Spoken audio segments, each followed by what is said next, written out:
Akalar bizda plus 1 yana bitta bitgan hovli. Tashqi fasad qismida ishlarni qilib berilgan, shu xonadonda ham. Patolog qismiga tunikofon qilib berganmiz akalar, shunaqangi mana chiroyli qilib.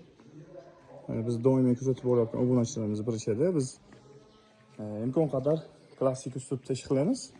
Boshqa mana qolgan ishlarni ham shunga yarasha qilib, xudo xolisa uyimizni iloji boricha bachkana qilib olmaslikka harakat qilib, fasad qismidagi ishlarni qilib beryapmiz, xudo xolisa. Devor qismi travertin chaqlatib qilingan akalar. Mana perillalari ham mana nerjevkadan qilib skromniy holatda akalar, xudo xolisa. Sokul qismi g'azvon ma'mur terilgan akalar.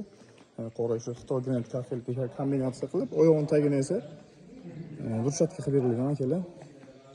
Hovlimiz ham juda ham chiroyli chiqdi. Yoqqan bo'lsa akalar bitta like bosib qo'yasizlar. Bu joyda kichkinagina yashil hududi bor.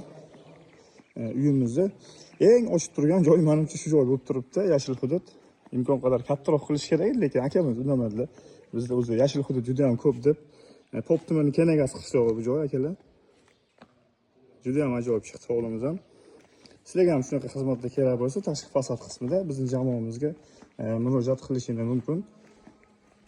Bu xonadon tunikofonini o'sha bir taxminan 2-3 oy avval qilgan edik, mana bugun hovlida bitib shunchalik chiroyli ko'rinishga keldi akalar.